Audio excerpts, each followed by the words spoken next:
Integration का symbol ये है और इसमें भी फॉर्मूला हम लोग कुछ जानेंगे।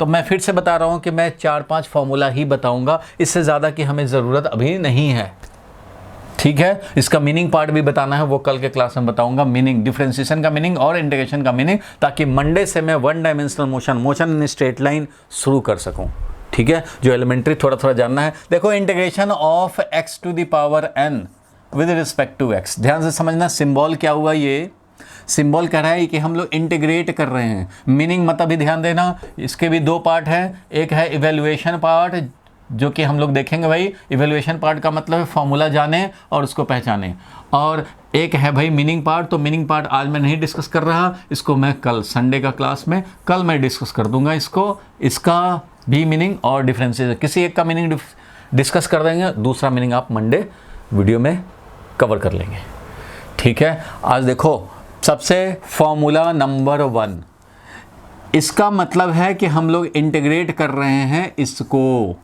इंटीग्रेशन इस सिंबल के बाद, मान लो ये सिंबल हमने दिया, ये सिंबल हमने दिया और उसके बाद लिखा XQ,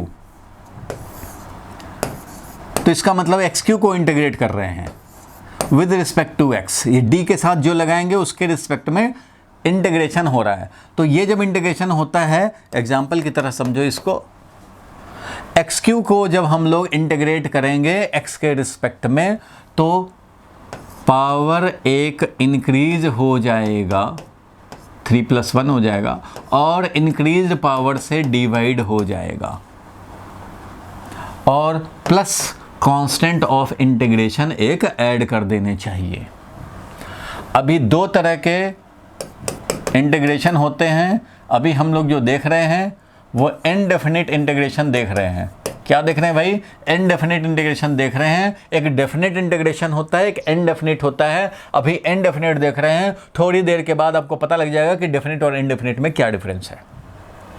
अभी बस इतना ही समझो कि इनडेफिनिट इंटीग्रेशन देख रहे हैं। इंटीग्रेट कर रहे हैं किसको भाई? XQ को इंटीग्रेट कर रहे हैं, विद रिस्पेक्ट टू x कर रहे हैं। तो क्या होगा? तो पावर एक इंक्रीज हो जाएगा और इंक्रीज्ड पावर से डिवाइड हो जाएगा। मीन्स ये क्या हो गया भाई? x⁴ divided by 4 plus constant of integration. ये एज ए हैबिट आपको रखना चाहिए कि जब भी इनडेफिनिट इंटीग्रेशन का मतलब है कि जो रिजल्ट आएगा वो x के ही फॉर्म में रह जाएगा। जो रिजल्ट हमारा जब x के ही फॉर्म में है तो वो इनडेफिनिट इंटीग्रेशन, क्योंकि x खुद ही हमारा इनडेफिनिट है, मतलब अननोन है। x हमें थोड़ी ना पता है। x का वैल्यू अगर 2 होता तो इसको इवेलुएट करते तो मान लो वैल्यू आ जाता, कुछ भी 10 वैल्यू आ गया, तो 10 वैल्यू जब रिजल्ट हमारा फिक्स वैल्यू है 10, 5, 6, 9, हाफ कुछ है तो डेफिनेट इंटीग्रेशन होता है। अभी ये डेफिनेट नहीं है, इनडेफिनिट है। x के ही टर्म में आ गया, इनडेफिनिट है।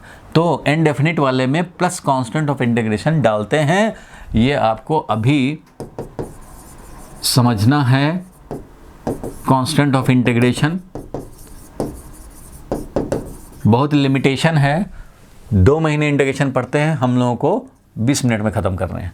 तो फॉर्मूला क्या बना भाई? तो x⁴n को जब इंटीग्रेट करते हैं तो x का पावर 1 इंक्रीज हो जाता है और इंक्रीज पावर से डिवाइड हो जाता है। ये है फॉर्मूला नंबर 1। लेकिन ये वैलिड है तभी जब n नॉट इक्वल टू -1 हो, मतलब जो पावर है x का वो -1 ना रहे, -1 नहीं रहे, तब ये होगा।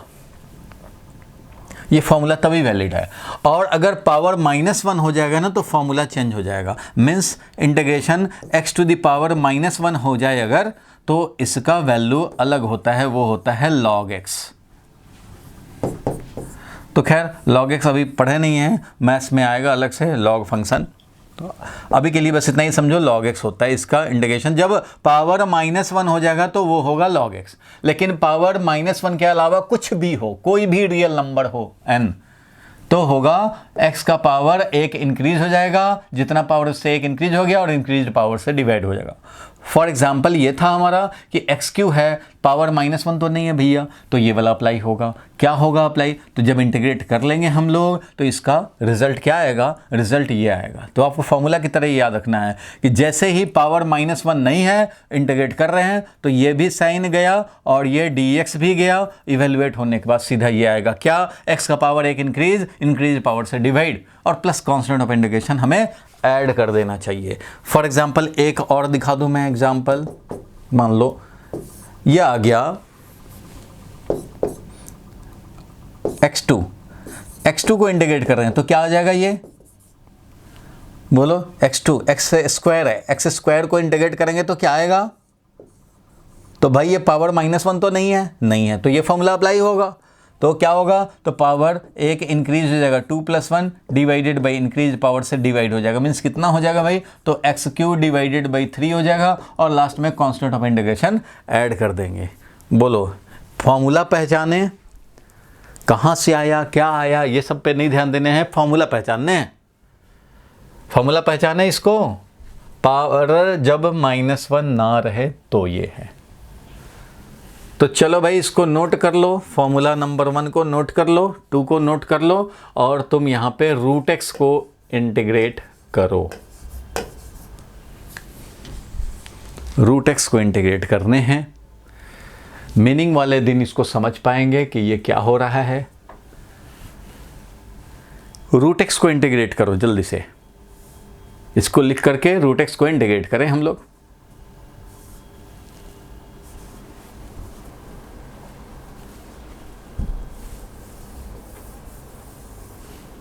कितना आया? √x को इंटीग्रेट करके देखो जल्दी।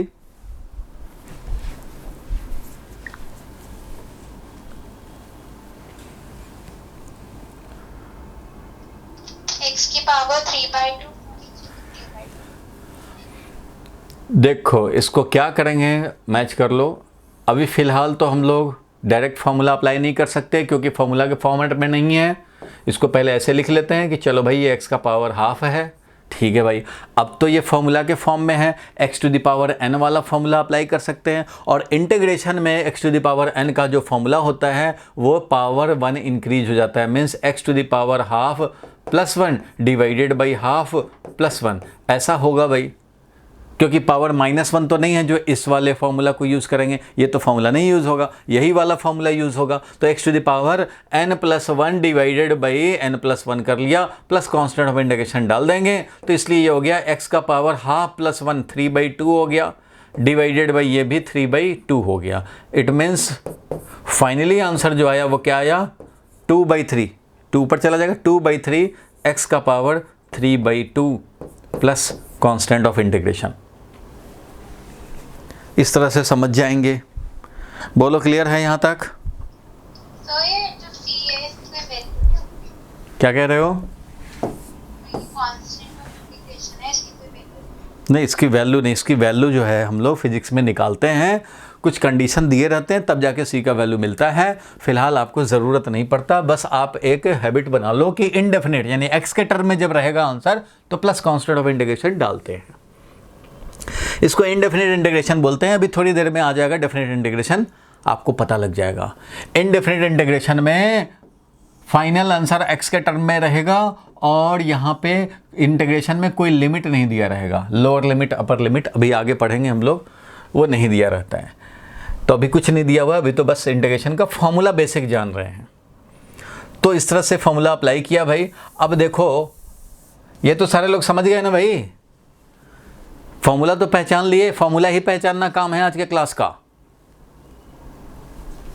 बोलो भाई पुनीत, क्लियर है यहां तक? चलो आगे बढ़ते हैं हम लोग फिर इसमें और आगे बढ़ते हैं। अगर कोई बोले कि ठीक है भाई इंटीग्रेशन dx कितना होगा, इंटीग्रेशन dx कितना होगा, तो भाई इंटीग्रेशन dx होता है x। आप बोलेंगे कैसे? तो ये पहले जो फॉर्मूला पढ़े हैं उसी से काम हो जाएगा। कैसे? तो देखो इंटीग्रेशन dx तो भाई कुछ नहीं है तो समझो 1 है, समझो 1 को इंटीग्रेट कर रहे हो और 1 है तो इसका मतलब समझो x का पावर 0 है। इसको इंटीग्रेट कर रहे हो, फॉर्मूला के फॉर्मेट में तो है।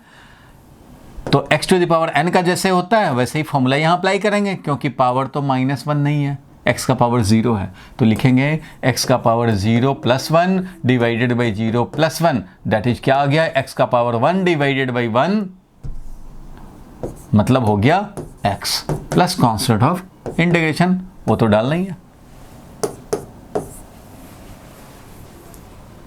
मीन्स अगर ऐसे है ओनली dx तो समझो 1 है, और 1 है इसका मतलब x का पावर 0 है, और x का पावर 0 है तो ये है इंटीग्रेट करके।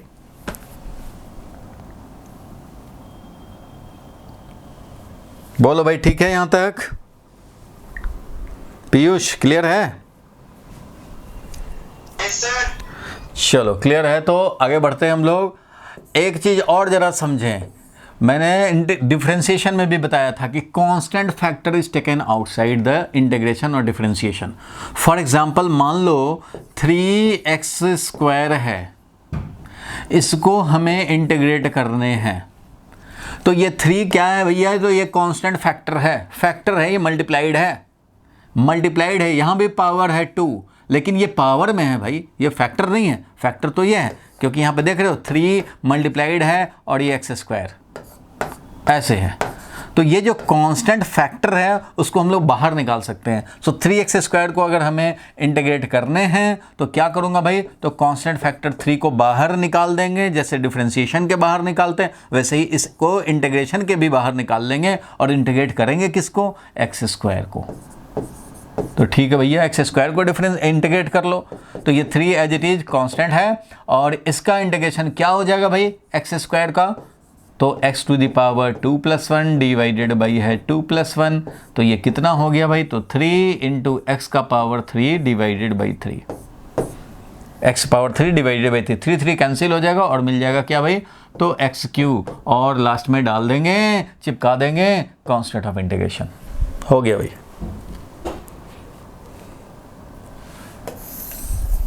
बोलो ठीक है यहां तक? Constant factor is taken outside the integration, यहां लिख दे रहा हूं मैं, और ये डिफरेंशिएशन वाले में भी बताया था कांस्टेंट फैक्टर होना चाहिए, constant factor is taken outside the integration और डिफरेंशिएशन।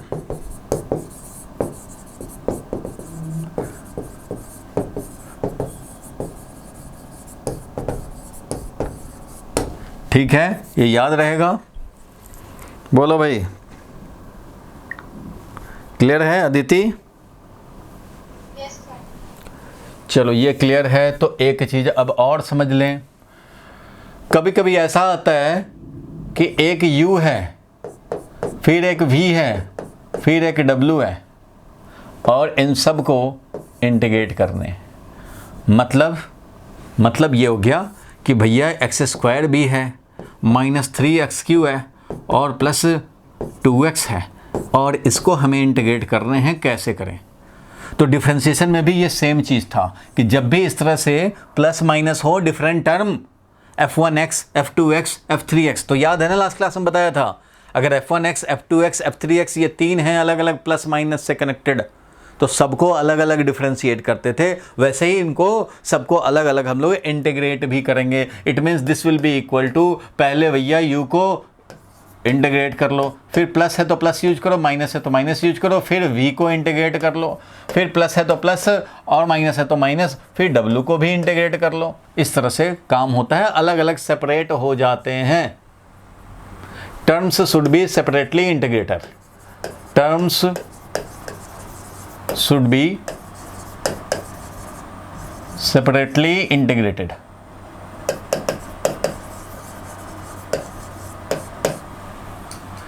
डिफरेंशिएट भी करते हैं अलग अलग करके, इंटीग्रेट भी करते हैं। अब इसी को हमें इंटीग्रेट करना था तो क्या करेंगे भाई, तो इसको करेंगे कि x³ को x² था ना, तो x² को हम लोग अलग इंटीग्रेट, मतलब समझो ये कि ये इंटीग्रेशन इस पे अप्लाई हो रहा है और dx भी इसके साथ लग गया, फिर माइनस, अब इंटीग्रेशन इसके साथ भी लगेगा और dx भी इसके साथ लगेगा, फिर प्लस था, अब 2x है तो इंटीग्रेशन और dx दोनों 2x पे भी अप्लाई होगा।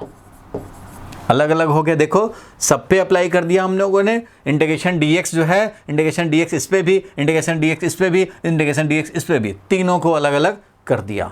अब इससे क्या होगा, तो एक्स स्क्वायर को इंटीग्रेट करेंगे, क्या आएगा बोलो भाई अदिति, क्या आएगा इसका वैल्यू? x की पावर 3/1। बिल्कुल ठीक है भाई। और ये 3 कांस्टेंट फैक्टर है, बाहर आ गया भाई। और ये क्या हो जाएगा, तो x का पावर 4, x क्यू है तो x का पावर 4 डिवाइडेड बाई 4, और प्लस 2 कांस्टेंट फैक्टर बाहर आ गया, और x हो गया, x मतलब x का पावर 1, तो x का पावर 2 डिवाइडेड बाई 2 हो जाएगा, क्योंकि x का पावर 1 है तो x का पावर 1 + 1 डिवाइडेड बाई 1। तो ये इस तरह से फाइनली हमें मिल गया x³ / 3 - 3/4 x⁴,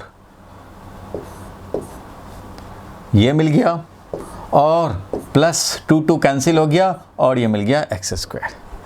तो ये मिल गया finally answer, plus constant of integration तो चिपका ही देने हैं।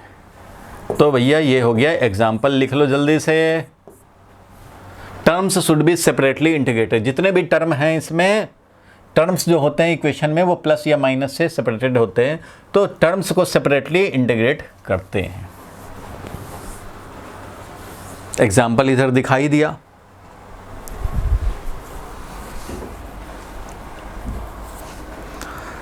सबने डिफरेंशिएशन का कम से कम एक क्लास किया है ना, स्टार्टिंग के 5-7 फॉर्मूला वो तो सब जानते हैं, चेन रूल जानो मत जानो कोई फ़र्क नहीं पड़ता, बट बाकी तो आप जानते हैं ना। बोलो भाई, जो 4-5 फॉर्मूला बताया था स्टार्टिंग का वो तो आप पहचान गए हो पीयूष? Yes sir. तो ठीक है भाई, इतना पहचान गए हो तो अब जरा हम लोग डेफिनेट इंटीग्रेशन पे बढ़ते हैं। ये इसी टाइप के आएंगे तुम्हें।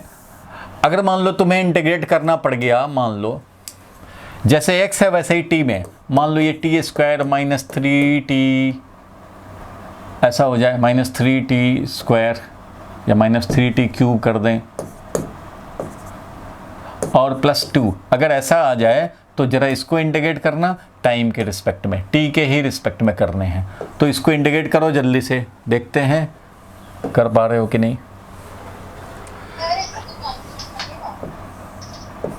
सब में लगेगा भाई कांस्टेंट, अभी देख रहे हो अननोन के टर्म में है। x क्या अननोन ही तो है, x हमें थोड़ी पता कितना है, 2 है कि 5 है कि 9 है, नहीं पता। इसी तरह से t है, अननोन है। जब यहाँ लिमिट डाल दिया जाता है ना कि x = 1 है, x = 3 है, ये लिमिट जब डलता है तब डेफिनेट इंटीग्रेशन बनता है। इसके बाद मैं कराऊंगा डेफिनेट इंटीग्रेशन, अभी ये लिमिट नहीं है, इसलिए अभी आप सिंपली इंटीग्रेट करें। तो क्या करोगे भाई, इसको सेपरेट करोगे, सेपरेट करेंगे जैसे ये होता था, टर्म्स को अलग अलग सेपरेट करेंगे, तो t² dt - 3t³ dt plus integration 2 dt, यही करोगे भाई सारे लोग। देखो तो अब ये इंटीग्रेट करेंगे तो क्या मिलेगा भाई, तो t³ / 3 मिलेगा। तो ये पता है t² को इंटीग्रेट कर रहे हो टाइम के रिस्पेक्ट में, मतलब x² को इंटीग्रेट कर रहे हो समझो x के रिस्पेक्ट में, तो x³ / 3 जैसे मिला वैसे ही यहाँ t³ / 3 मिलेगा, -3।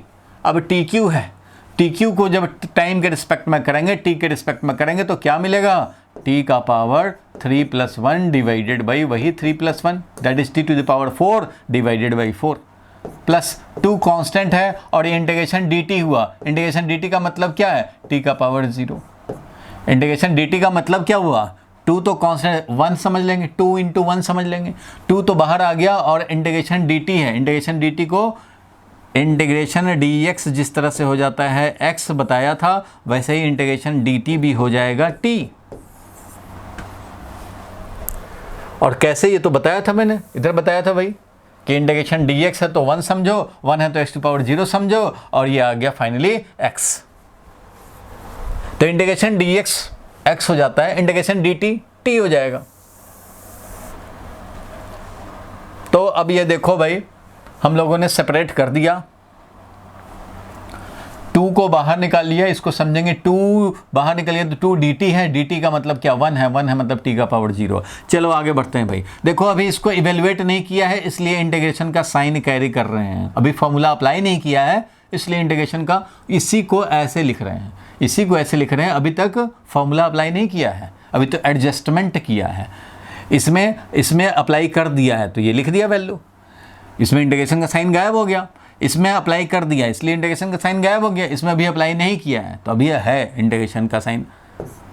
t³/3 वो एज इट इज माइनस 3/4, ये तो 4 गया और t का पावर कितना भाई 4 प्लस 2 इंटू टी का पावर कितना तो 0 + 1 डिवाइडेड बाई 0 + 1 यानी कि यही है t, यही तो t है, t का पावर 1 डिवाइडेड बाई 1, इसलिए फाइनली आ गया t³/3 माइनस 3/4 t का पावर 4 और प्लस 2t और लास्ट में कांस्टेंट ऑफ इंटीग्रेशन चिपका देने हैं। बोलो भाई समझ में आया? प्रांजल सिंह बोलो, क्लियर है यहां तक? प्रांजल, पुनीत, क्लियर है? Yes sir. विश्वास मिश्रा, क्लियर है यहां तक? Yes sir. चलो आगे बढ़ते हैं हम लोग। यहां तक अगर क्लियर है तो अब मैं तुम्हें डेफिनेट इंटीग्रेशन दिखा दूं। तो चलो भाई इसको हटा रहा हूं, यहां पे आप लिखो, रजिस्टर में लिखो भाई integration 2 type, indefinite integration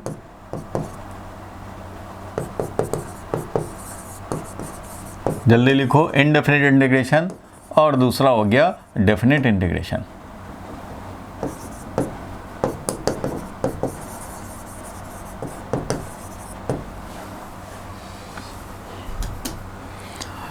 indefinite integration अभी देखो, अगर मैं बोलूं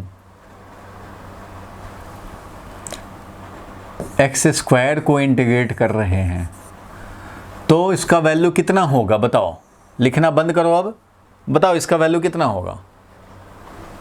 x² को इंटीग्रेट कर रहे हैं, क्या लिखेंगे? बोल दे भाई, अरे यही तो करोगे, कितना?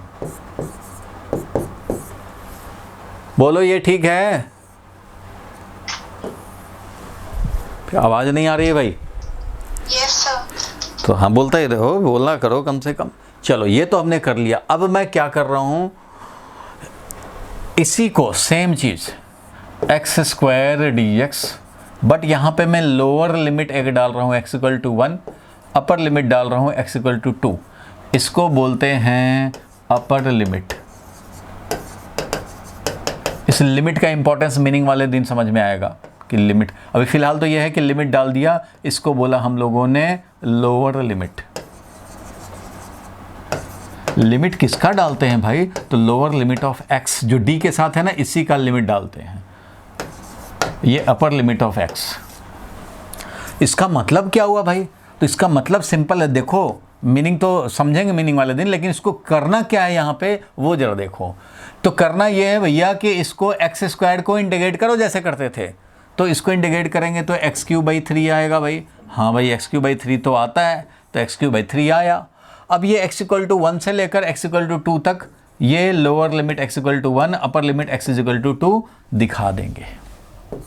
ऐसे ही इंटीग्रेट करने के बाद ये बड़ा ब्रैकेट डालेंगे और ब्रैकेट के बगल में लोअर लिमिट ऐसे, अपर लिमिट दिखा दिया।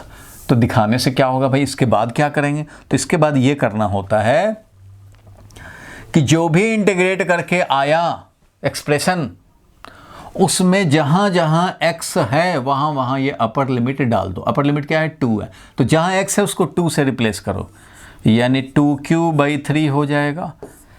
जो इंटीग्रेशन करके आया है उसमें x को रिप्लेस करो अपर लिमिट से, यानी 2 से कर दिया, माइनस करो, फिर अब जहां जहां x है वहां अब ये लोअर लिमिट 1 डाल दो, तो ये हो जाएगा 1³/3।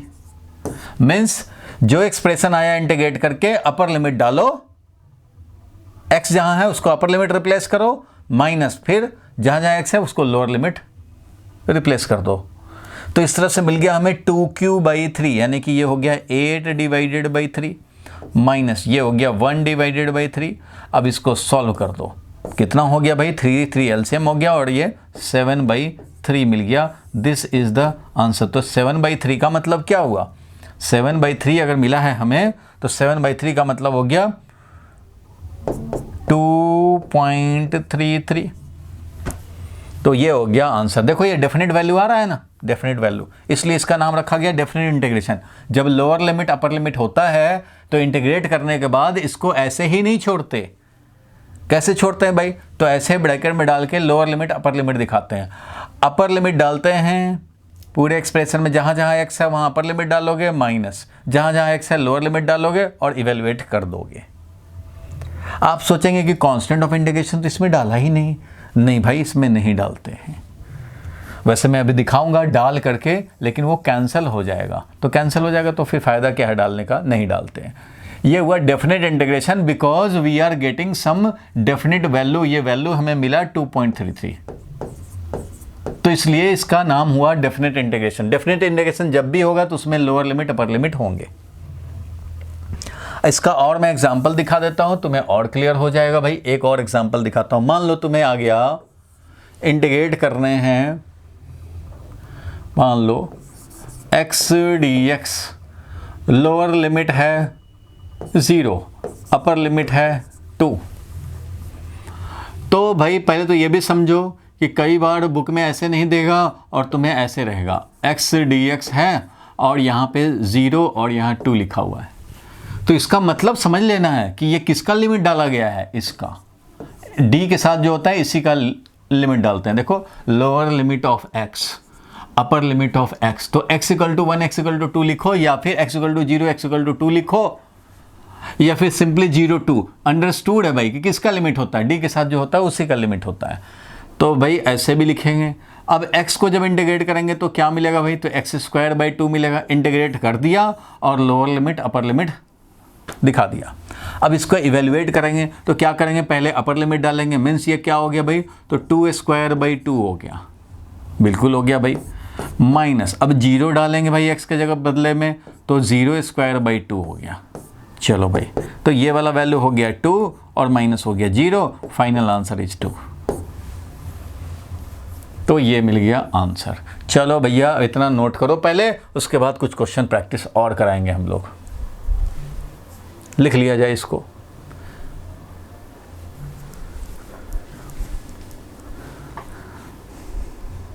प्रांजल क्लियर है यहाँ तक? Yes sir. चलो भाई सारे लोग नोट कर लें इसको। अदिति कोई डाउट है तो बता दो। No sir.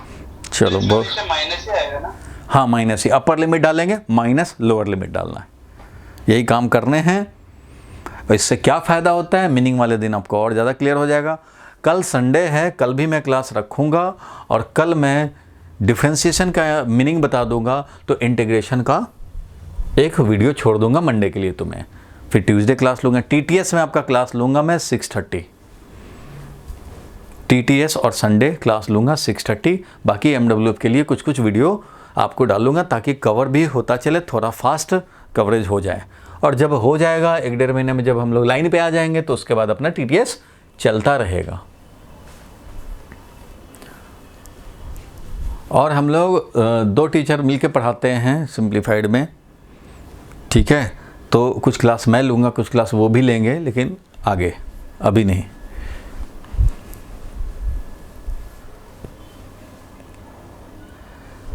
बोलो भाई, क्लियर है यहाँ तक?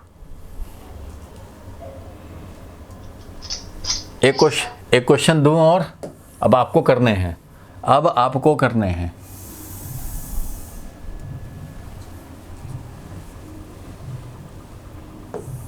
चलो देखते हैं। x+2 इंटीग्रेट करने हैं, x = 1 से लेकर के x = 3 तक।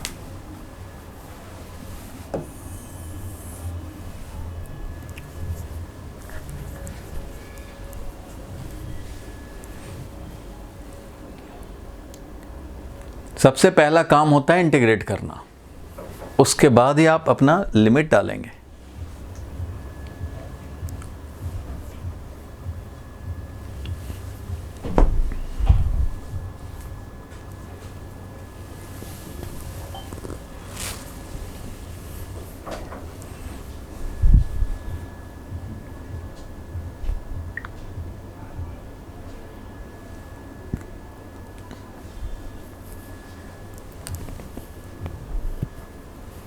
बोलो भाई, क्लियर है यहाँ तक? आ गया होगा आंसर अब कुछ तो?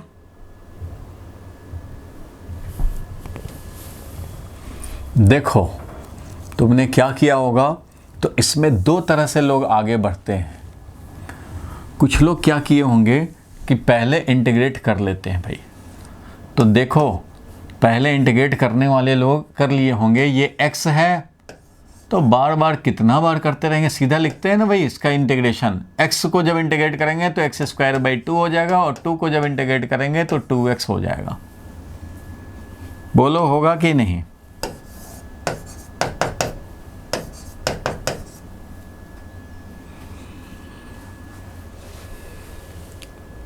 देख लो भाई, हम लोग क्या करेंगे, x को पहले इंटीग्रेट करोगे इधर और +2 को इंटीग्रेट करोगे, x को भी इंटीग्रेट करेंगे और 2 को भी इंटीग्रेट करेंगे। अब देखो यहाँ पे x को भी इंटीग्रेट करना है, 2 को भी करना है भाई। तो x को जब इंटीग्रेट करेंगे तो x² 2 हो जाएगा, 2 को इंटीग्रेट करेंगे तो 2 × dx, इंटीग्रेशन dx क्या होता है भाई, तो x होता है। तो ये आ जाएगा ना। लिखना सारे लोग बंद करें, पहले सारे लोग लिखना बंद कर दें, और यहाँ पे जरा देखो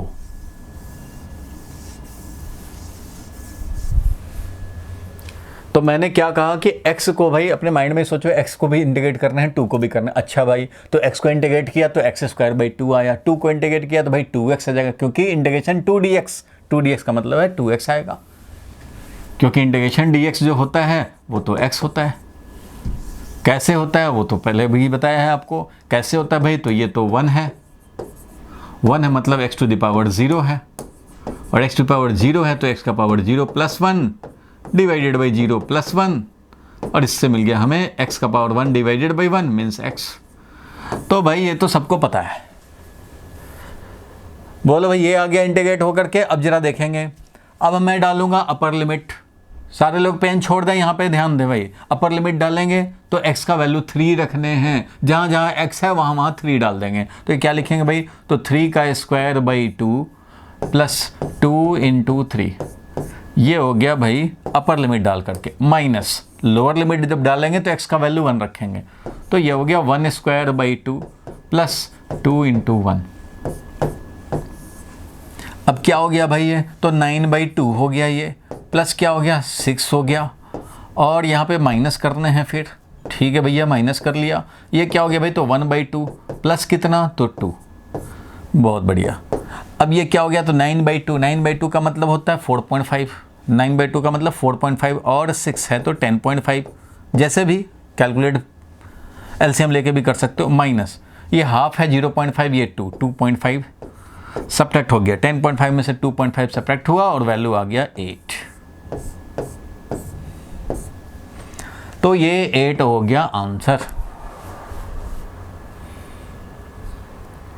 अब देखो कुछ लोग सोच रहे होंगे कि इसमें c क्यों नहीं डालते, कांस्टेंट ऑफ इंटीग्रेशन क्यों नहीं डालते। तो देखो भाई, कांस्टेंट ऑफ इंटीग्रेशन भी तुम्हें डाल देता हूं मैं। यहां देखो, मान लो, सारे लोग ध्यान दें बोर्ड पे ही, मान लो इसमें मैं कांस्टेंट ऑफ इंटीग्रेशन भी डाल देता हूं। ये जो आया था +2x plus constant of integration, ये भी डाल देता हूं, और x का लोअर लिमिट 1, x का अपर लिमिट 2, 3 ये है। अगर ये कांस्टेंट डाल भी दें, सारे लोग ध्यान देना, अगर कांस्टेंट डाल भी दें तो आप क्या करोगे भाई, तो अपर लिमिट डालोगे 3, तो 3² 2 + 2 × 3। अब यहाँ तो x है ही नहीं, तो इसको तो +c ही रखने पड़ेंगे। ठीक है भाई, जहाँ जहाँ x था रिप्लेस कर दिया। ठीक है, माइनस, अब जहाँ जहाँ x है वहाँ 1 डाल लेंगे भाई, तो 1² 2 + 2 × x मतलब 1 + c, यहाँ भी डलेगा। अब ये जब सब्ट्रैक्ट होगा तो ये c क्या हो जाएगा, कैंसल्ड। फ़ायदा क्या हुआ, कोई फ़ायदा नहीं हुआ, c कैंसिल हो गया, वैल्यू तो नहीं मिलेंगे। तो डालने का फ़ायदा क्या है, कोई फ़ायदा नहीं। जब अपर लिमिट डालेंगे उसमें भी c आएगा, लोअर लिमिट डालेंगे उसमें भी c आएगा, c कैंसिल ही हो जाएगा, बेकार है। इसलिए डेफिनेट इंटीग्रेशन में c कांस्टेंट ऑफ इंटीग्रेशन नहीं डालते।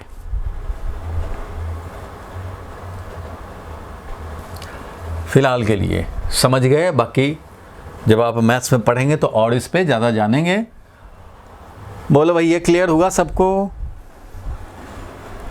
प्रांजल बोलो। Yes sir. ठीक है, आगे बढ़ता हूँ। देखो कुछ लोग इसको क्या सोचे, अब कुछ लोग तो ऐसे करके काम बढ़ा लिए और कुछ लोग ऐसे भी कर सकते थे इसको। कैसे? तो भैया हमें इंटीग्रेट करने हैं, तो सुना है कि इंटीग्रेशन में डिफरेंट टर्म को सेपरेट कर लेते हैं। अच्छा भाई, तो x को सेपरेट कर लिया तो इसका लिमिट के साथ ये इंटीग्रेशन अप्लाई हो गया। और प्लस 2 का इंटीग्रेशन भी करना है, तो ठीक है भैया 2 का भी इंटीग्रेट करेंगे। यहाँ भी लिमिट हमारा एज इट इज़ इंटीग्रेशन पे आ गया। मीन्स ये इंटीग्रेशन और dx x पे भी आया, इंटीग्रेशन dx 2 पे भी आया। कर दिए जैसे करते थे, बस इंटीग्रेशन के साइन के ऊपर और नीचे ये लिमिट दिखता रहेगा। अब कुछ लोग ऐसे किए होंगे आप में से, तो कोई बात नहीं है, इससे भी करोगे तो बात तो एक ही निकलेगी, आंसर सेम ही आएगा। क्या भाई? तो इसको इंटीग्रेट करेंगे तो क्या मिलेगा? x²/2 मिलेगा और लिमिट डालेंगे 1 से लेकर 3 तक, प्लस 2 है भाई, और इसको इंटीग्रेट करेंगे तो x हो जाएगा। 2 है और इंटीग्रेशन dx x हो जाएगा, तो इसलिए ये 2x आ गया। सिंपली 2x ही तो आ गया, क्योंकि 2 कांस्टेंट फैक्टर बाहर आ जाएगा और 1 बच गया, यानी कि इंटीग्रेशन dx वो तो x ही होता है। इंटीग्रेशन dx तो बार बार बताया है कि वो x होता है, इंटीग्रेशन dx x होता है।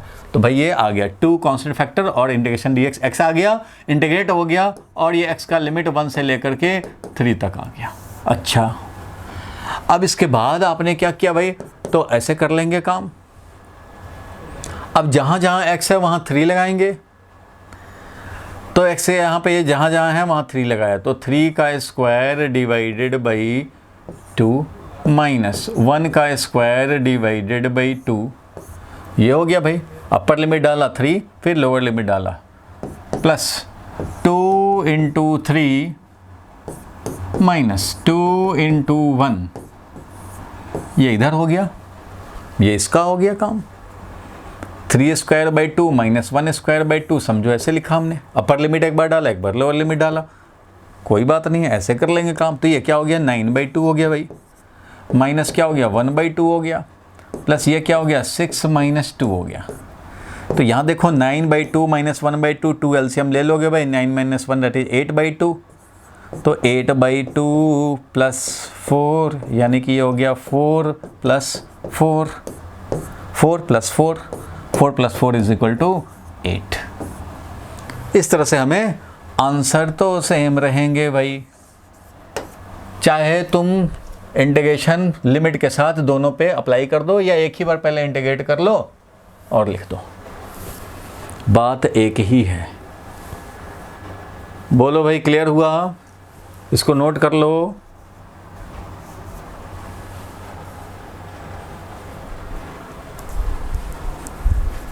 डाउट बताओ भाई, डाउट बताओ।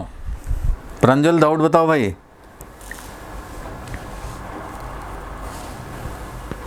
पीयूष बोलो, क्लियर है यहाँ तक? यस सर, क्लियर है। पीयूष वर्मा अलग है और पीयूष अलग है। Yes sir. ठीक है, विश्वास मन में है, विश्वास, आगे बढ़ें। Yes sir. चलो आगे बढ़ते हैं भाई।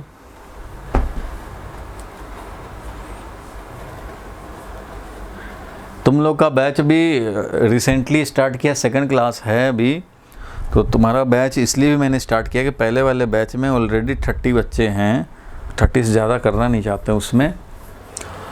तो ठीक है, यहाँ तक क्लियर है अगर आपका, तो थोड़ा सा और आगे बढ़ाते हैं। एक फैक्ट तुम्हें बताते हैं, एक फैक्ट डिफरेंशिएशन इंटीग्रेशन के बारे में लिखो।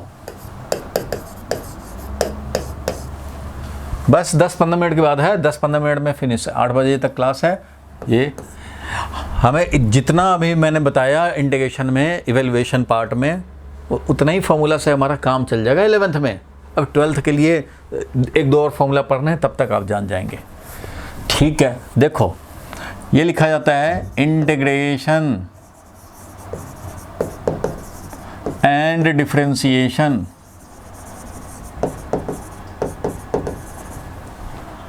Are reverse of each other.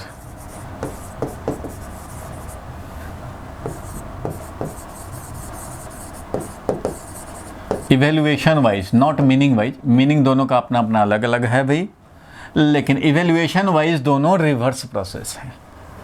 इसका मतलब क्या हुआ? मतलब समझो, अगर मैंने डिफरेंशिएट किया किसी फंक्शन को, सम एक्सप्रेशन ऑफ x को हमने डिफरेंशिएट किया विद रिस्पेक्ट टू x, तो मुझे कुछ फंक्शन मिला, f2x मिला। देखो ध्यान से समझना इसको, अगर हमने f1x को डिफरेंशिएट किया, f1x को डिफरेंशिएट किया विद रिस्पेक्ट टू x, तो हमें मिला f2x। देन ये फैक्ट है कि अगर तुम इस f2x को इंटीग्रेट करो विद रिस्पेक्ट टू x, तो तुम्हें वापस f1x मिल जाएगा। मतलब जिस फंक्शन को इंटीग्रेट करके कुछ लाते हो तो उस कुछ को इसको डिफरेंशिएट करके कुछ लाए, तो कुछ को जब इंटीग्रेट करोगे वापस ये मिल जाएगा। तो एक दूसरे का रिवर्स है। कैसे? एग्जाम्पल समझो, एग्जाम्पल से ज़्यादा क्लियर होगा। चलो भाई, एक्स स्क्वायर को इंटीग्रेट करते हैं तो क्या मिलता है हमें बताओ?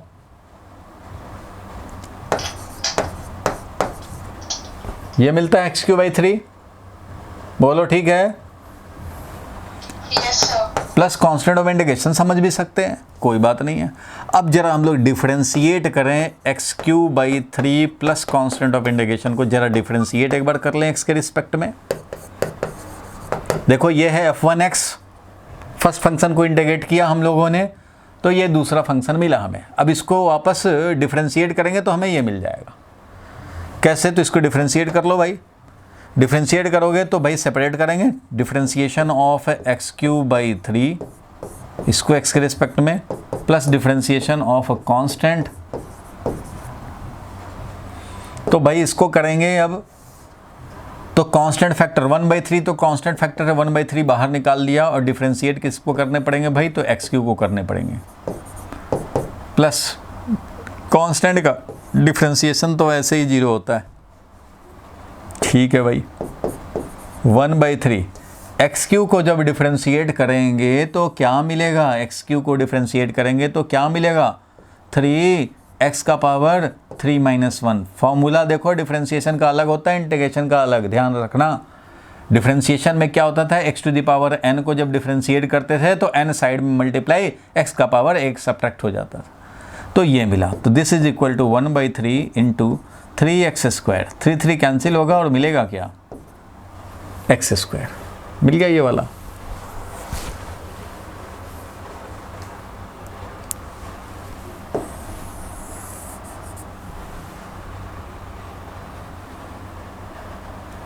बोलो ठीक है। और ये जो आया इसको हम लोग डिफरेंशिएट कर रहे हैं, वापस मिल जाएगा। इसलिए बोला जाता है कि ये रिवर्स प्रोसेस है, दोनों एक दूसरे का रिवर्स प्रोसेस है, इवेल्युएशन वाइज। तो अब देखो, सब लोग जानते हैं भाई कि डिफरेंशिएशन ऑफ साइन एक्स कितना होता है? Cos x. बोलो, ये पढ़ा है ना भाई? वीडियो भेजा था, ये देखा होगा। Yes sir. Differentiation of sine x होता है कॉस एक्स। तो आपको फॉर्मूला याद रखने की ज़रूरत नहीं है, कॉस एक्स का इंटीग्रेशन हो जाएगा साइन एक्स, क्योंकि साइन एक्स को डिफरेंशिएट किए कॉस एक्स आया, तो कॉस एक्स को इंटीग्रेट करेंगे तो साइन एक्स आएगा। प्लस कांस्टेंट ऑफ इंटीग्रेशन तो डाल देते हैं लोग, डालो ना भी डालो तो उतना गड़बड़ नहीं है, लेकिन प्रैक्टिस में रहना चाहिए कि इनडेफिनिट हो तो डालना चाहिए। उसी तरह से देखो, डिफरेंशिएशन ऑफ, हालांकि ये सब याद रखना ज़रूरी नहीं है, ये सब फिजिक्स में ट्रिग्नोमेट्रिक वाला उतना काम नहीं आता है। tan x का होता है sec² x, तो sec² x को इंटीग्रेट करोगे तो tan x आ जाएगा।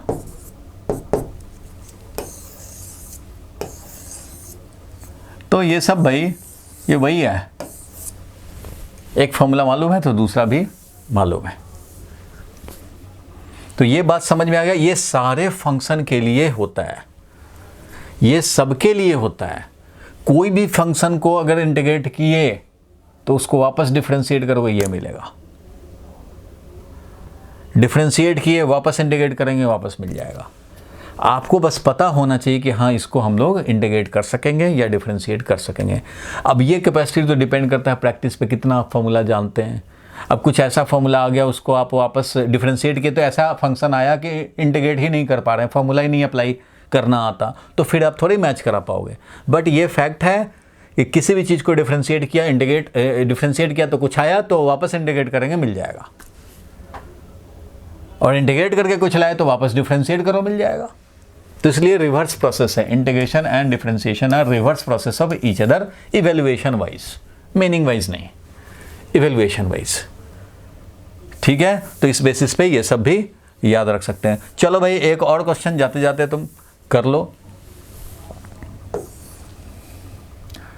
cos x को इंटीग्रेट करने हैं x इज इक्वल टू 0 से लेकर के x इज इक्वल टू π/2 तक। π/2 मीन्स 90 डिग्री। कर लिया जाए।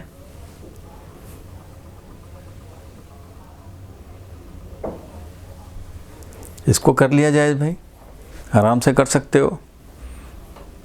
पहले तो आपको पता होना चाहिए cos x का इंटीग्रेशन क्या होता है, तो ये भाई फॉर्मूला है ट्रिगोनोमेट्रिक का, कुछ फॉर्मूला हम लोग को। sin x cos x खाली याद रखो, बस इतना ही बहुत है। ज़्यादातर अलजेब्रिक फंक्शन ही आता है, वही यूज़ होता है फिजिक्स में। तो भैया cos x का तो इंटीग्रेशन sin x होता है, इसलिए मैं तो इसको इंटीग्रेट करके sin x लिख करके बैठ जाऊंगा भाई।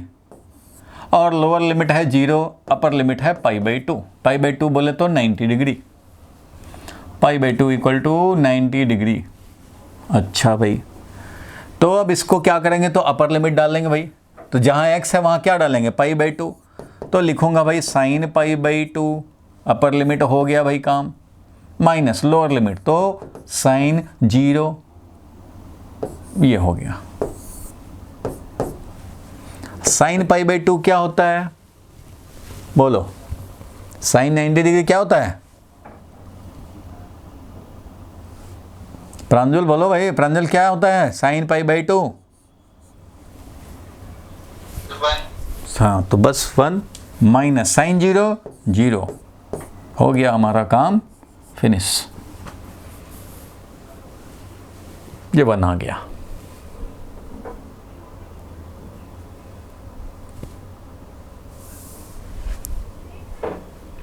एक चीज और ध्यान रखना, फॉर्मूला जहाँ लिखे हैं वहाँ पे हम लोग ये भी लिख सकते हैं sin x का डिफरेंशिएशन cos x का इंटीग्रेशन sin x, और उसी तरह से डिफरेंशिएशन करते हैं अगर हम लोग cos x का,